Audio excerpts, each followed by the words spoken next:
I used to think when I got triggered in relationships, it meant something was wrong with me. But what I didn't realize is my mind wasn't actually broken. It was responding to the past. So I brought in Vienna Farron, a licensed marriage and family therapist based in New York, to break down why this happens and how to change it. I'm Nick Brax, and this is Move Your Mind, where we help you change your life by changing your mind. In this episode, you're going to learn how to change your life by changing your relationship with the past, so it stops hijacking your relationships. Vienna, how much does the family that you grow up in inform your future relationships?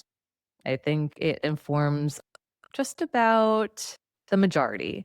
I don't wanna say all of it. Of course, there's other influences as we grow up. We've got our culture and media and friends and teachers and coaches and lots of people who, impact us, in significant ways, and partnership, right, as we go and move through life. But certainly our family of origin, the family system or systems that we grow up in is the foundation. That's the blueprint. It's the first place that we learn about everything there is to learn about, right? Communication, how we navigate conflict, what boundaries are, do they get respected or not?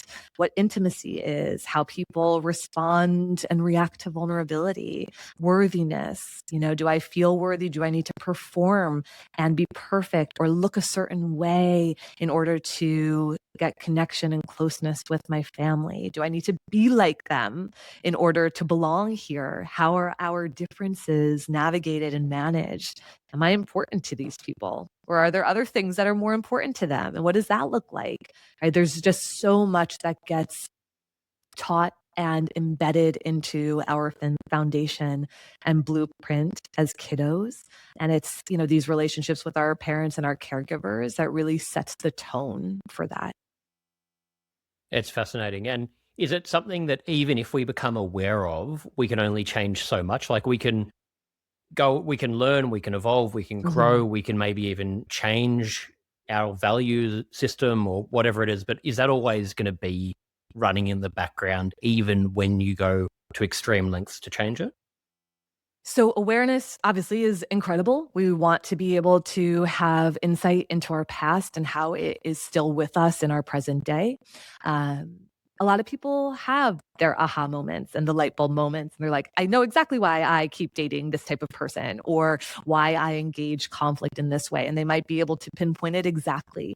But change has to happen through practice and navigating our nervous system differently, being able to regulate it in order for us to actually create the changes that we say we want for our lives and for our relationships. And I always tell people that you have such good meaning people who are like, I want this, and they're desperate for it and they mean it. And then they get right back into something that is so familiar to them.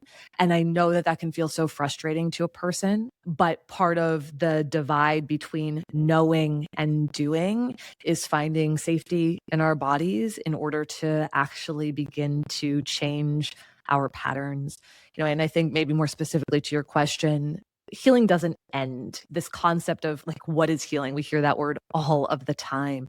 What does it mean to heal? I think over time, it's something, a charge that lessens. It's the move from survival into choice. Will there always be an underpinning? Yeah, right. We have a story, we have a history that doesn't disappear. It doesn't mean that we are never affected. I wouldn't want us to never be affected, right? We're human. We feel. There's a lot that is there that holds something familiar for us. But how we meet those moments of familiarity is what gets to change. Its charge gets to change, right? How much control it has over us versus us over it, right? Gets to change. And that's the practice. That's the work that we're hopefully going to talk about today. Yeah. And if we look at that in, I guess, if I use like the fitness example, would it be similar to if I've never exercised before, I'm overweight, I'm out of shape, I've got a horrible diet, and Mhm. I finally make these changes, I build this great routine, I lose the weight, everything's going well. If I stop doing the stuff that got me there, it'll come back. Is that the same sort of thing like what you're For saying here? sure. Like if you stop doing if you've got this history and you make all of these you actually are able to make the positive changes. If you Mhm. don't keep working on yourself and you'll fall back to the old habits. Yeah, I think that that can happen. I like that analogy too because we can when we're talking about working out, I think we understand repetition, right? The musculature, emotionally, we're doing the same thing, right? We're strengthening muscles that maybe never developed in the first place, or maybe they've atrophied over time, and so now we're having to rebuild them. And so in the same way, you maybe have this sense, right? It's like, okay, you work out for 2 weeks and things start to get a little bit easier, or you can run a little bit longer, and then you go on vacation and you don't do it, and then getting back into it, you're like, whoop, there it is again, or like, oh no, I'm not pedaling as fast as I once was, right? Like, absolutely. I think from a healing standpoint, it may be slightly different in that if you're working towards it, I'm not sure what the function of going backwards would be. Like, if you are doing things well and communicating more clearly instead of passive aggressively, which was a thing that you used to do, would there be something that would pull you and draw you back into it? I'm not sure. I'd be curious about that. But it certainly requires us to continue to practice and be accountable with ourselves, right? And really be disciplined in this work, because to draw back into patterns and behaviors that were once self-protective uh, could be easy if the relationships changed or the situation changed, right? Because once you create enough safety with the person or with yourself, hopefully then you're staying in that line. But if something changes in your life, yeah, of course we can backpedal and backstep there.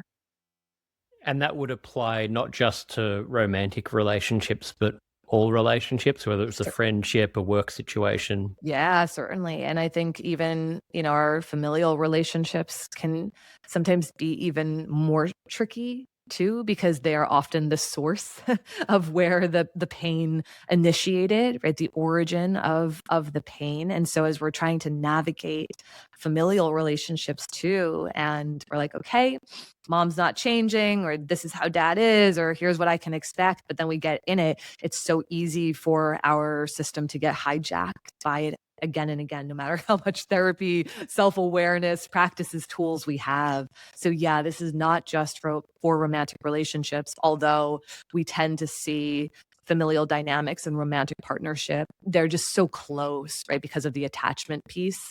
It can show up a little bit differently with friendship or colleagues, because the like loose rules around those relationships are a little bit different.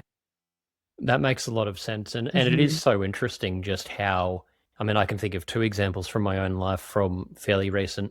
One, with my family, I grew up with my dad being the Premier of Victoria, so equivalent of like being Governor of New York, and Okay. very well known political family. And long story short, eventually I had this massive chip on my shoulder thinking, I'm not enough unless I outdo my dad. How do I do that? How do I become famous or do something significant enough? And it drove me down, a path where I was actually on TV doing things and doing things for the wrong reason. And I've moved, I've come a long way and really happy with who I am now and the path I'm on. But I can, like that, be triggered back into that Oh, line of for thinking, sure. Yeah. and you feel like you've moved past it completely. And then and I have a great relationship with the family, but I might be back in Australia for an extended period of time, and a few things happen that expose you to that again, and you can find yourself before you know it Mhm. spiraling. And I had this recently with a friend close friend, but we've, had I guess if you spend too much time together, a lot of the toxic sort of traits come back. It's friendship from 15 years ago, and I thought, okay, it's not like that anymore. And even when I was with him, I felt like, no, it's actually, this feels different. This is really healthy. And then a day later, my mind was spiraling a little bit, and all these things came back, and I thought it just crept up out of nowhere. It's so interesting how before you can even realize it's happening, you've already been triggered into these past patterns. Yeah, so our nervous system is constantly scanning for things that are familiar or not, safe or not, right? What it's Our autonomic nervous system is looking for things, whether or not we are safe, whether or not things are dangerous, or whether or not things are life threatening. And it's sometimes in the obvious things, but it's also in the subtleties, right? It might just be the way that a person raises their eyebrow that sets something off within you that says, I know that eyebrow raise. That's the eyebrow raise my father used to give me before he would hit me. Right. And then automatically, even though you might be absolutely in a safe environment, just a friend who just looked at you a little bit strangely, all of a sudden you are in a self-protective state, right? Mm. Because it's not able to decipher, right, this moment from that moment. It is looking for things that feel familiar enough, right? Familiar flavorings. And so automatically we're like, I don't like this, right? Or I move back into a position of safety, which might mean, you've heard of like the fight, flight, freeze response, right? And so when our nervous system has coded some piece of information, right, all these little data points and big data points that it is constantly scanning for and collecting around us, right? It's the thing that can move us directly into that place where it feels like the way you described it comes out of nowhere. Boom, there it Mm. is. I don't even know what happened, but now I don't like what's happening or I don't feel safe anymore. And I'm going to move myself into a self-protective state, which isn't always the most ideal in particular scenarios, right? Yeah, is it a common reaction to just remove yourself and isolate yourself from situations that trigger these sort of behaviors? Because I feel like that can be a healthy thing to do as a way to then try and work on yourself. But often it seems like that will be the only mechanism. So you just are isolating. So you're not really then letting yourself fully work through it. Yeah. Do you mean when you say remove yourself and isolate, you mean like, okay, something comes up, you get triggered, and instead of talking it through with someone, you leave? Yeah, that or just literally cutting people out, never not if it was your family, just Mhm. not even seeing you, not attending family events anymore. If it was a friend, if it was people that Yeah. have a similar sort of that can trigger you in a similar way, literally not allowing yourself to interact in certain environments. Sure. So rarely is that a decision that happens from one moment or one exchange. When people are making decisions to cut off or, disconnect from whether it's family or a friendship, or end a romantic relationship, right? This is something that people hem and haw about for really long periods of time, most of the time. So, of course, there are scenarios where removing ourselves from a dynamic that doesn't respect us, is chronically emotionally immature, that is abusive, right? These things, of course, we would want to remove ourselves from there. But I think there's also a more nuanced approach to this that maybe you're getting at, which is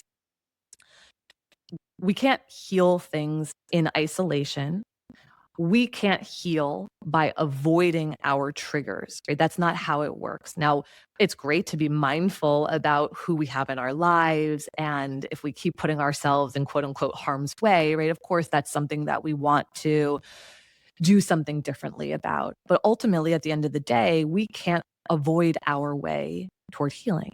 Now, someone who tends to respond by isolating themselves, my guess is that being apart, being disconnected is what feels safe in their bodies, right? So if they grew up around people who were abusive, if they grew up around high conflict or high levels of disrespect, condescension, contempt, then removing themselves from that situation, going up into their rooms and locking their door, hiding in their closet or their favorite hiding spot, whatever it was as a kiddo, that might feel like the safest place to be. Leaving the home and going to a friend's house, leaving the home or getting so into extracurriculars that you spend all of your time outside of the home, right? There's lots of adaptations that we do. Kids are smart and strategic and brilliant, even if they don't know exactly why they are doing the thing that they are doing.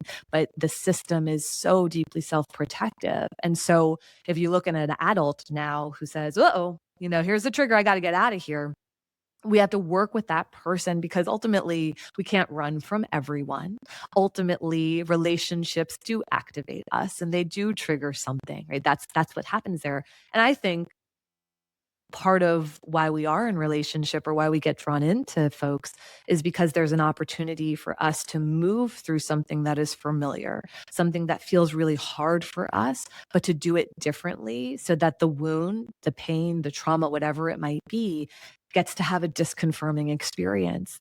right? And so with you, right, if you're my partner, right, it's like, okay, I want to be able to go through this hard thing with you and share its impact and understand what you're going through too. And I want us to be able to see our way through this and get to the other side so that I don't have to run or hide or fight you in order to feel safe here, so that I can start to learn that I can share with you and I can be vulnerable and you and I can communicate and we can trust that even if we're going through something hard, we can come out the other side and be okay. Yeah, yeah, it's so powerful. Mhm. And how come, is it because of the nervous system being, if we're growing up in an environment that's triggering our nervous system, we often then attract a partner who is a mirror of, what we've grown up with, and it turns out to be, and we're attracted and excited by that. Like that's often, it's very confusing where it can feel like, okay, I know this is unhealthy, but this is like I'm feeling, this adrenaline rush, this lust or whatever it is. And then the thing that's actually healthy for us often feels kind of boring until you're used to exploring or until you've Yeah. done more work on yourself, I guess. That's right. We're drawn to that which is familiar, and that's why when somebody grows up in a chaotic childhood and then they've met someone who's like stable and kind, and they follow through on their word, they're like, "Wait, what's going on?" And this person is boring, and I don't know if I really like them, and it can feel so unfamiliar and destabilizing because it is so foreign. We're drawn to that which is familiar, whether it's the good stuff or the not so great stuff. It's why we will often see qualities of a partner that resemble the good and the not so good. And it's when we talk about origin wounds, I talk about worthiness, belonging, prioritization, trust, and safety in the book, The Origins of You.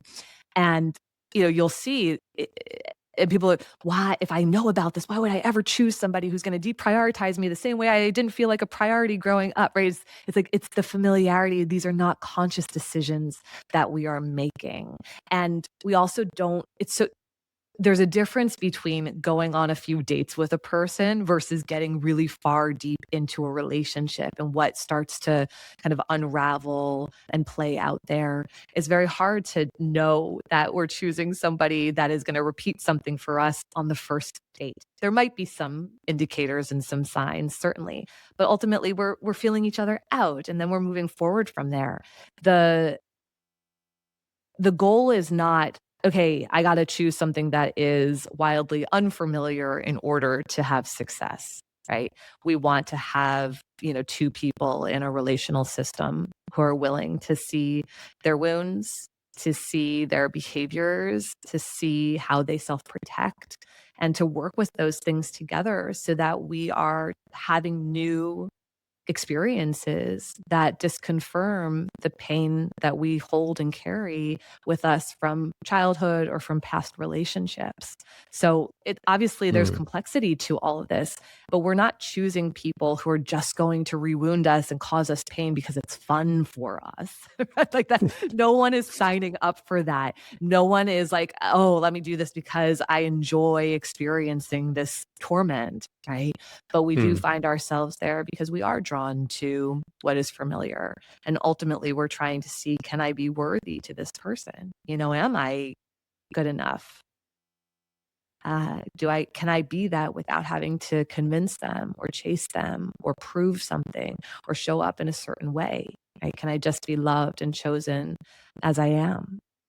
And so, Yeah. yeah, there's a lot of layers to all of that, but we don't do it because we like pain. Maybe some people do, but The odd, not the the odd majority. person might be into that, but Yeah, yeah, not in general. yes. If you're listening to this and you want to make a change in your life, but you don't know where to begin, I've created a free Move Your Mind masterclass that walks you through how to build sustainable habits and make change that really sticks. And you'll also get access to a free weekly newsletter where I post practical tools and stories that I don't share anywhere else. To watch the free masterclass, head to go.nickbrax.com/moveyourmind. That's go.nickbrax.com/moveyourmind. You can also find the link in the show notes. It's fascinating because, and I've seen this so many times with myself and with friends, where you're aware of this and you're trying to make a conscious effort to not meet people who have fallen into that same, you've fallen into that same pattern and category with. And while making that conscious choice, somehow out of all the people you meet, the one you attract the same thing again. And so is that because just subtly there's cues that you just can't pick up on that are drawing you in? Because I find it fascinating that you see people that fall into these, really toxic situations over and over again, but it's like it's almost sometimes you think, how could it be possible that out of all these different people you're going out to try and meet, you keep sifting through all of that without even knowing it and finding that exact person? And I guess on the other end that they do the same. Yeah, if you're talking about dynamics that are really super unhealthy, right? Toxic dynamics that you've just named, we can't choose differently if there is no healing in between, right? So, yeah, it's not a conscious choice that you're describing here, right? We also can't choose differently if the way that we feel about ourselves hasn't changed, right? We can't choose differently if we are scared to set a boundary. We can't choose differently if being vulnerable is not available to us because we fear that being vulnerable is going to make somebody leave us, or they're going to be turned off by it and they're not going to want to see us again, right? So we will keep being in those types of dynamics if there is no growth or healing that happens in between them. And that's why it's so important, what I said about healing before, which is to move from survival into choice.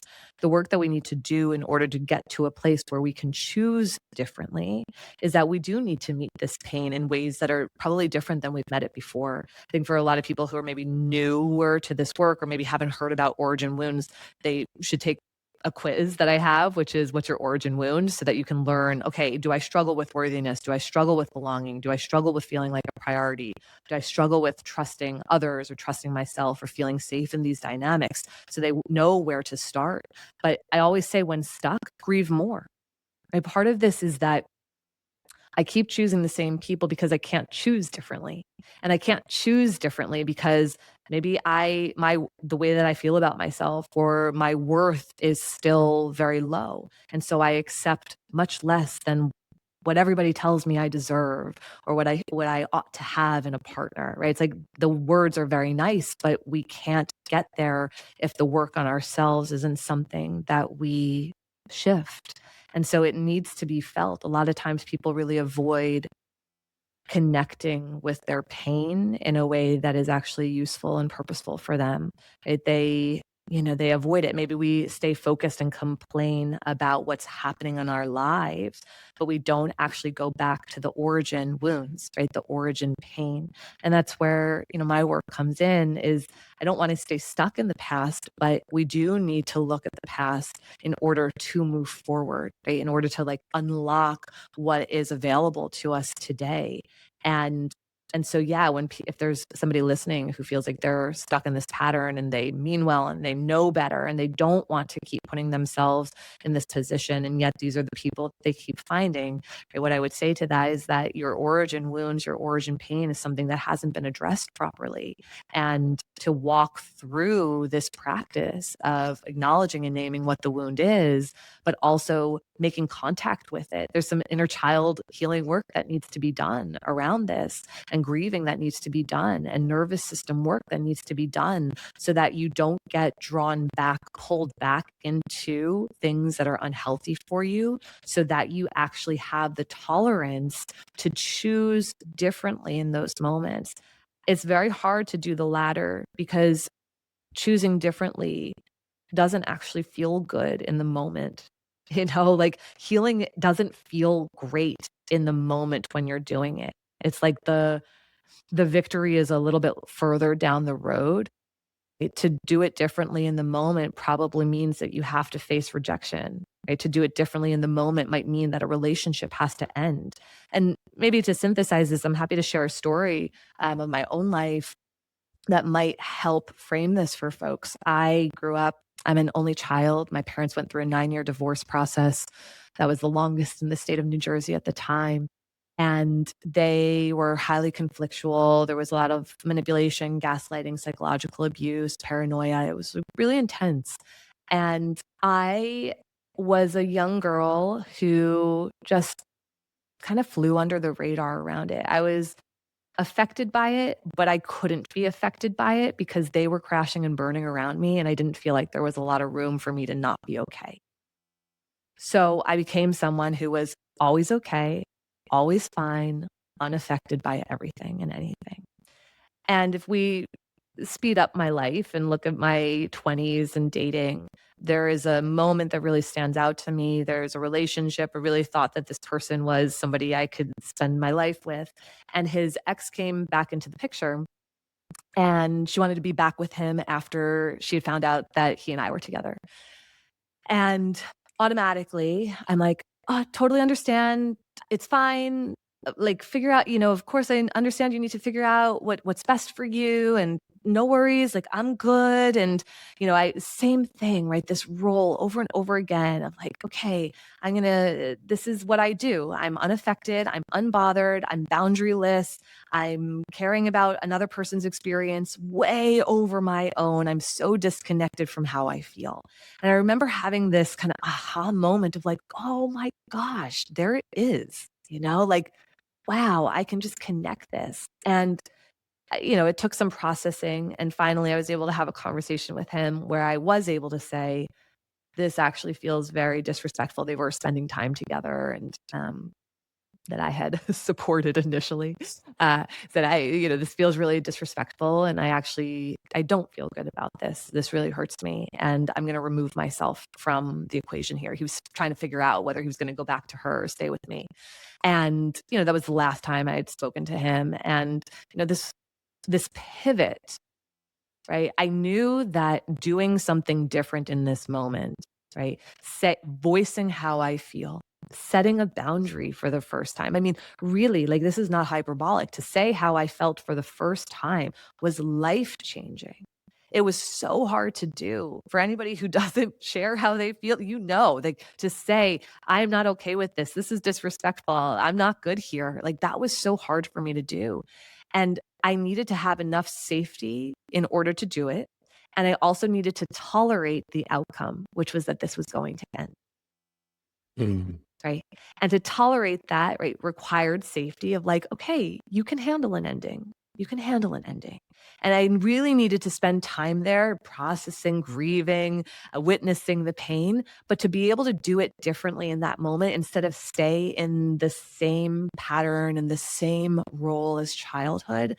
I needed to create that for myself and to be able to tolerate that this was likely going to end. Now, sure, there was like a tiny little voice that's like, maybe he'll realize that he's missing a good thing, right? Like all the things that we all do, of course. But ultimately, that pivot was such a huge one in my life. And then I survived it. Now, it didn't feel good. I was on the bathroom floor for a long time. There were a lot of tears and all of that. But okay, here's this experience where I'm doing it differently than I've done it before. And that's what all of us need, a version of that, whatever that looks like in life, right? Where it's like, okay, I can tolerate this hard thing, but it sets me on a path to being able to do it differently as I move forward in relationship, whether it's romance, friendship, family, etc. Well, thank you so much for sharing that, and I think it's such a great example for anyone listening to learn from, and I guess it's learning as difficult as it is. There's no easy way through it. You're going to have to confront really uncomfortable things, do things that are out of your comfort zone, and be okay with facing that. And like you're saying, get yourself to a place where you have enough self assurance that you or self trust that you can handle it, even if it is really rough, that you can get through it, that you're going to survive it. But that's the hard thing, having the courage to do that and taking that leap without Yeah. leap into the unknown. That's right. And it's why having community support, people around you is so vital to sort of pick you up in that space. And whether it's friendship or your therapist or whomever, but to just have those people around who are, really cheering for you through that very hard moment, but that ultimately sets you on a new path. It's hard. It is hard to change. It's Mm. not, you don't just follow 3 steps and boom, there it is, right? When we're in self-protection, it's very hard to shift. Now, it doesn't mean that it can't be done. Of course it can, but I think people who sell you something that's like, "You can change like that," it's like, this is history, it's historical. Every moment from our past is present in the moments where we are activated and triggered. It's a lot of heavy work, but when we work with our nervous system and we do this origin healing work, then we can start to access those moments where we can choose differently. And that really is the beauty of it. And then the really good news is that when you choose differently and you start to have those new data points that are like, oh, I did that. So if you ask my husband today if he thinks I have any trouble sharing how I feel, he would say absolutely not. He'd be like, "Who is that woman that you describe on these podcasts?" Right? Um, Yeah. and it's like, okay, another data point. I can do this. I can do this. And the people who are able to connect with and meet my vulnerability and what I need to share, like those are the people for me. Right. Like Yeah. that's really what it is. And if somebody doesn't know how to meet that vulnerability, maybe that is not the dynamic in which safety is going to be built to share more or to express more. So, yeah, we are finding these little moments where we get to create change and do it differently and starting to really shift our nervous system to be able to say, oh, okay, well, with these folks over here, it's this way. And that doesn't Yeah. mean that no one's going to hurt us or somebody isn't distrustful, right? But our ability to discern that as opposed to it just being, a broad stroke is what helps us navigate different relationships differently.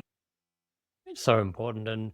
And yeah, so important that we have people like yourself that are educating people about this, because there is so much garbage out in the world where, any industry in the wellness space, whether it's relationships, exercise, nutrition, I've got this 7-step process, follow this, do this, you'll heal 20 years of trauma in, a 3-day immersive workshop and you'll be all good to go. And Yeah, it's no.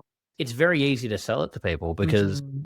this is Of course. painful stuff. And as we're talking about here, people don't, it's scary to realize, oh, I'm not only going to have to confront pain, leap into that unknown, it's going to be a long, arduous process. And I don't want to do that. Yeah, I want the silver bullet, but like yeah. we need to educate people in a safe way how to do that. It's lifetime work. It's, I wrote The Origins of You a few years ago now, so it's been out in the world for a bit. But I recently created the Origin Healing Method, and it's these guidebooks that are a 5-part series for each of the wounds. And the reason why I'm bringing it up now is because it is pages upon pages, over 400 pages of practices of things that we need to do to work with our nervous system, reflections, journaling, origin healing practices, 4-week guides for each wound, where we are in our day to day. The thing about books, look, I love books. I'm so glad I wrote one. It's so good for helping us connect the dots and have the ahas, right? It's like information. Oh, I get it. And I think a lot of people who are probably listening are like, I do get why I do what I do, or I have a pretty good sense. But then it's in the day to day, right? When we get challenged, when we get triggered, when we get activated, when something doesn't go right, what do we do then? And it's in the moments day to day where change has a chance to happen. And so, really, it's about meeting our awareness with these practices so that we can actually create the change that we want to see because we are so well meaning. And that frustration of like, why can't it be different? I want it to be so different. I'm trying so hard for it to be different. But when we get hijacked or engulfed by the emotion, it's so hard for us to see it through differently in that moment. And that's where we have to create some disruption.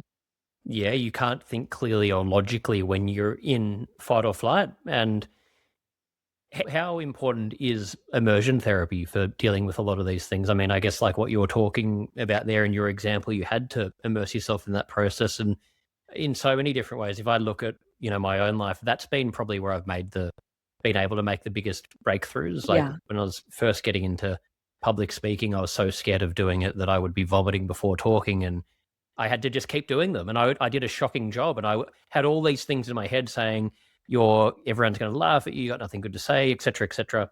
Vomiting before doing it, doing a bad job. And then I kept doing it, but the data showed me even when your so-called worst case scenario happens, nothing bad happens. And then eventually that gave me the freedom to be like, okay, I'm just not going to care anymore. I'm just going to go and talk, and this is kind of fun now. But that really was the biggest lesson I think I've ever learned, because you can apply that to everything else. So is that immersion sort of side of it super important?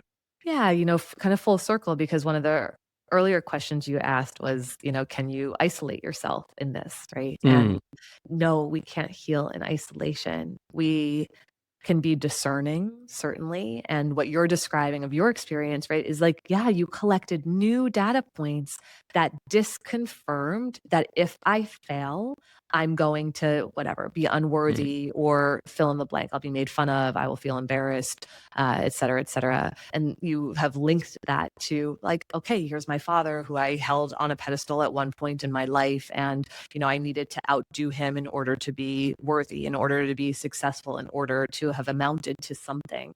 And what you're learning here is like, like people still like me. I have friends, like I can do this and do this. And that's not actually true.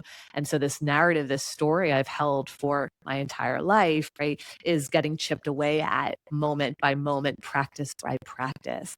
And so, yes, right, it's like, you can't find a healthy relationship by never being in one. You can't do any of this by just hiding out. And a lot of times people are like, do you have to be healed before you get into a relationship? No, there is no quote unquote healed, right? There's no mm, destination that you arrive at and then you unlock. Now, yes, do I think that we should do some of our work so that it is not spilling out left and right all over the place, and we don't know how to have a conversation, or we don't know how to share anything about ourselves? Yes, of course. But no, we don't need to be finished in order to enter into things. We need to practice these things with people. And ideally, we practice them with safe people. It's why I love using friendship in these, when I'm working with clients and they're like wanting to practice setting a boundary, but setting a boundary feels so impossible to do. It's like, okay, who is your kindest, most loving friend? The person is like, doesn't judge you, that, and then narrate, okay, this is so hard for me. I am working on this in therapy. I've chosen you to practice saying no to the next time I am exhausted and you invite me out because I'm afraid of missing out on things and not feeling like a good enough friend or whatever it might be, but I'm going to practice this with you. Okay. Okay. Yes, absolutely. I'm going to cheer you on.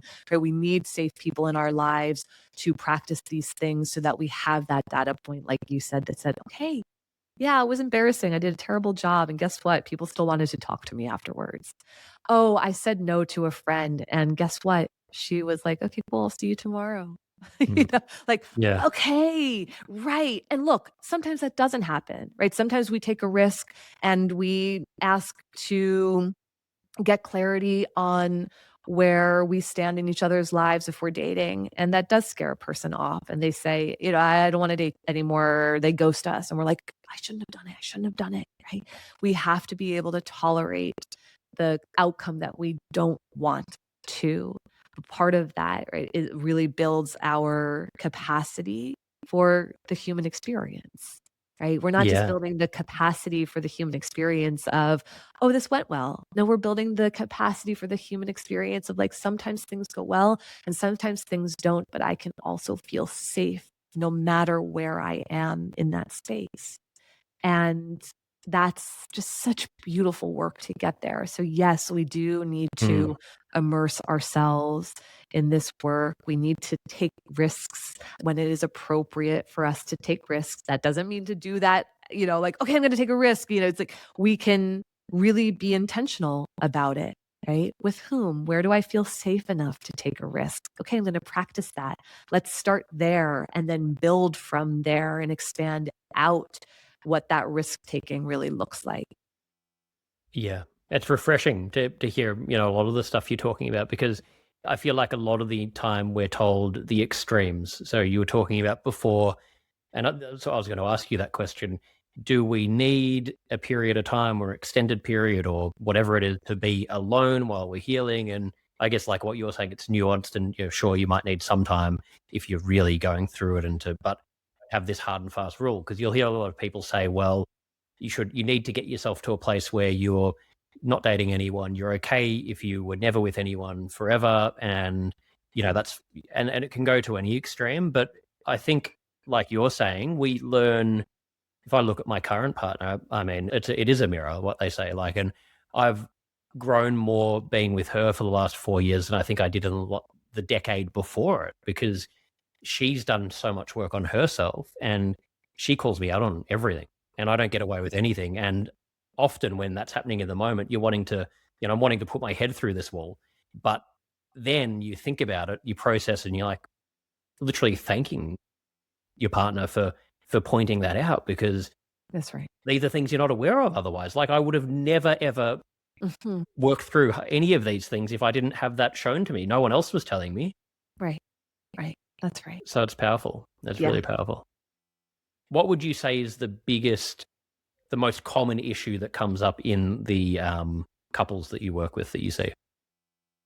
Yeah, well, I think there's a lot of, couples, as we said before, romantic relationships, we really can trigger each other very easily. There is a lot of familiarity there. And I think high level, right? When we go into self-protection, which is what happens when we get into conflict, or, there's something hot and heavy that's happening, whether the topic is about money or sex or in-laws or children, whatever it might be, right? Because those are topics that a lot of people come in around. But ultimately, right, what disconnects us is when we go into self-protection instead of relational protection. So no matter what the content of the material, what the material is, right, that somebody is fighting about, right, what I ultimately wind up seeing is that when a person goes into a self-protective place, it means that we actually can't find our way through. And so a lot of the work with couples is regulation. Right. A lot of times people really like to force the conversation when they're already heated and it's escalated. I always tell people, like, you got to pause. Once you are escalated, right, once it's Mm. heated, there's no chance you find your way through. It's impossible to. When you're dysregulated, there is no way to repair. The fastest way to repair is to come back into regulation. And so when I think about dysregulation, that's where self-protection winds up happening, right? Is like, okay, you're my enemy now. We're not seeing eye to eye on this, or you've done something that has activated an origin wound within me. And so now I need to protect myself by going on the defensive or proving my point or telling you why you're wrong and I'm right, whatever the mechanism is, right? And so that shift from self-protection into relational protection, meaning, okay, we're on the same team. How you feel is just as important as how I feel, and how I feel is just as important as how you feel. I am regulated, and I would like to find our way through this in a different way than we have before.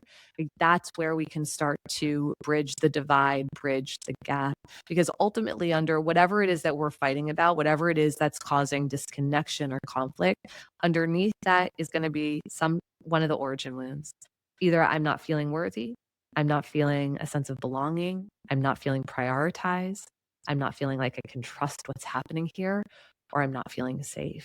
And now we're self-protecting around that wound instead of how do we create that sense of worth, belonging, prioritization, trust, and safety here.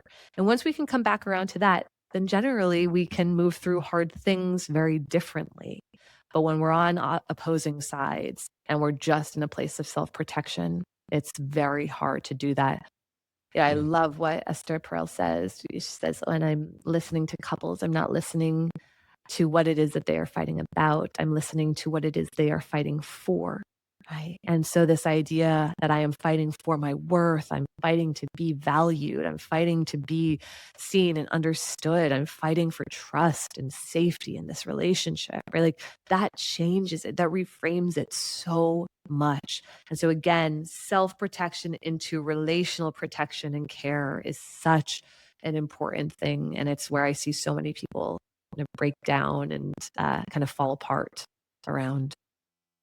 Yeah, well, yeah, because you've got, like you're saying, there really is nowhere to go from that if you don't get to the core of it. Because when you're having a conversation in that triggered state, it's a vicious cycle. They're triggering you, you're triggering them, and it just goes around and around in circles. And it's a very, very painful cycle to be stuck in. So, Yeah. um, yeah, I can definitely relate to what you're talking about there. Well, thank you so much for sharing all of this. You've talked a little bit about your book. Can you tell us just quickly a little bit more about that, where people can go if they want to buy the book and Sure. find out more about you as well? Yeah, of course. The book is called The Origins of You: How Breaking Family Patterns Can Liberate the Way We Live and Love.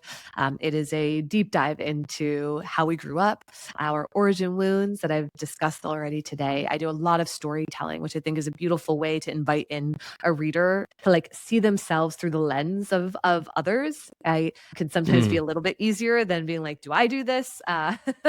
Or "What's my stuff here?" But yeah, the book is a really beautiful entry point into this work. I have the Origin Healing Method, the 5-part guidebook series, which is the practices, right? So the book is a beautiful place to begin to identify and really see, like, oh yeah, those are the wounds, and that's what's playing out in my relationships or life, whatever unwanted patterns you have in your present day. This is going to be a really good book for that. The practices are the way to shift it from understanding it and having the awareness to putting it into your day to day. And I'd love for people to take the quiz too. That's mm. also a great entry point. That's free resource and lots of follow up material and reflection points and journaling. And folks want to follow along on Instagram, it's mindful MFT, as in marriage family therapy. And yeah, just love this work. And I hope that people feel compelled to get more curious about it and to see a path forward to a life and relationships that feel, healthier and more aligned for them. And we'll have all of the links, sorry, not all the show notes in the links, all of the links Yeah, in the show notes for your great. Instagram website, and do the quiz. I'm going to do the quiz as well. That sounds really Amazing. interesting. All right. You'll have to let me So know what wound you get. I'll let you know. I'll definitely All let you right. know. Um, Perfect.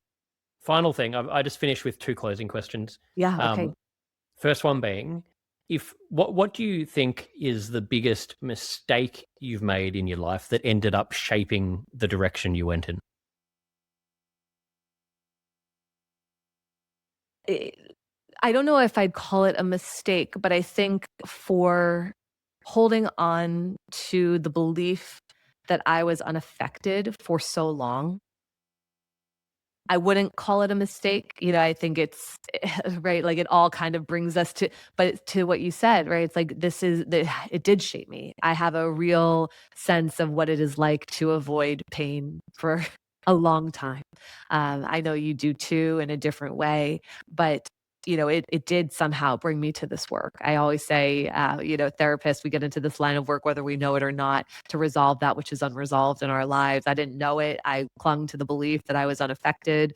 It all in due time, right? It all unfolds as it does. I wouldn't change it, but I just think back to younger versions of me. And it hurts my heart that I didn't come to that work sooner and that she had to be so disconnected from all of that for so long.